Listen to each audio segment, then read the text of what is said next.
भगवद्गीता सप्तदशोऽध्यायः 21, 22, 23, 24 यत्तु प्रत्युपकारार्थं फलमुद्दिश्य वा पुनः दीयते च परिक्लिष्टं तद्दानं राजसं स्मृतम्।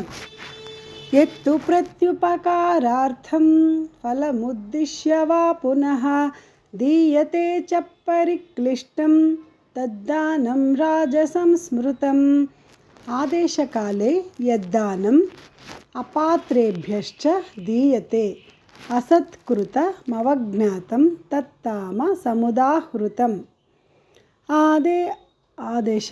आदेशकाले यद्दानम् अपात्रेभ्यश्च दीयते असत्कृतमवज्ञातं तत्तामसमुदाहृतम्। ओम तत्सदिति निर्देशो ब्रह्मणस्त्रिविधः स्मृतः। ब्राह्मणास्तेन वेदाश्च यज्ञाश्च विहिताः पुरा। ओम तत्सदिति निर्देशो ब्रह्मणस्त्रिविधः स्मृतः। ब्राह्मणास्तेन वेदाश्च यज्ञाश्च विहिताः पुरा। तस्मादो मित्युदाहृत्य यज्ञदान तपः क्रियाः प्रवर्तन्ते विधानोक्ता सततं ब्रह्मवादिनां।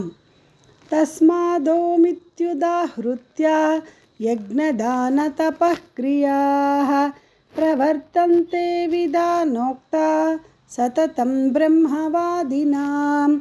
यत्तु प्रत्युपकारार्थं फलमुद्दिश्य वा पुनः दीयते च परिक्लिष्टं तद्दानं राजसं स्मृतम्।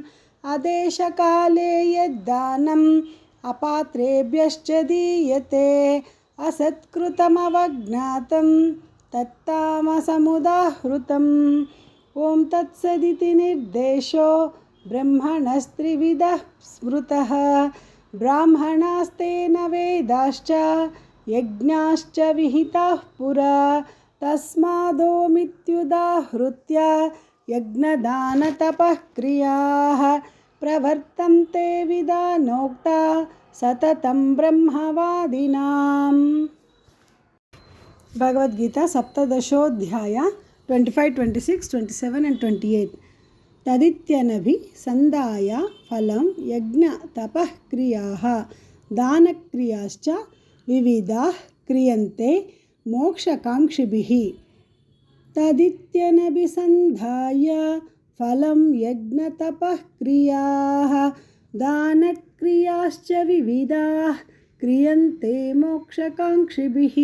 सद्भावे साधुभावे च सदित्ये तत् ಪ್ರಯುಜ್ಯತೆ ಅಲ್ಲಿ ಇನ್ನೊಂದು ಕೆಲವು ಬುಕ್ಸಲ್ಲಿ ಮಿಸ್ ಆಗಿದೆ. ಸದಿತ್ಯೆ ತತ್ಪ್ರಯುಜ್ಯತೆ ಪ್ರಶಸ್ತೆ ಕರ್ಮಣಿ ತಥಾ ಸಚ್ಶಬ್ದಃ ಪಾರ್ಥ ಯುಜ್ಯತೆ ಸದ್ಭಾವೇ ಸಾಧುಭಾವೇ ಚ ಸದಿತ್ಯೆ ತತ್ಪ್ರಯುಜ್ಯತೆ ಪ್ರಶಸ್ತೆ ಕರ್ಮಣಿ ತಥಾ ಸಚ್ಶಬ್ದಃ ಪಾರ್ಥ ಯುಜ್ಯತೆ ಯಜ್ಞೆ ತಪಸಿ ದಾನೇ ಚ स्थिति सदिति चोच्यते कर्म चैव तदर्थीयं सदित्ये वाभिधीयते। यज्ञे तपसि दाने च स्थितिः सदिति चोच्यते कर्म चैव तदर्थीयं सदित्येवाभिधीयते। अश्रद्धया हुतं दत्तं तपस्तप्तं कृतं च यत् असदित्युच्यते पार्थ न च तत्प्रेत्य नो इह। अश्रद्धया हुतं दत्तं तपस्तप्तं कृतं च यत् असदित्युच्यते पार्थ न च तत्प्रेत्य नो इह। तदित्यनभिसन्धाय फलं यज्ञतपः क्रियाः दानक्रियाश्च विविधाः क्रियन्ते मोक्षकाङ्क्षिभिः।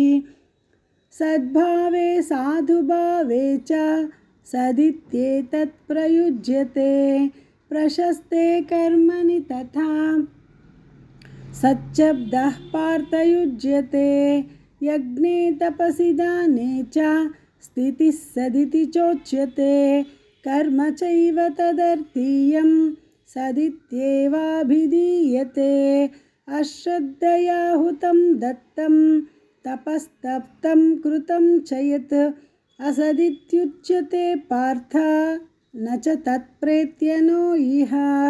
ओम तत्सदिति श्रीमद्भगवद्गीतासु उपनिषत्सु ब्रह्मविद्यायां योगशास्त्रे श्रीकृष्णार्जुनसंवादे श्रद्धात्रयविभागयोगो नाम 17.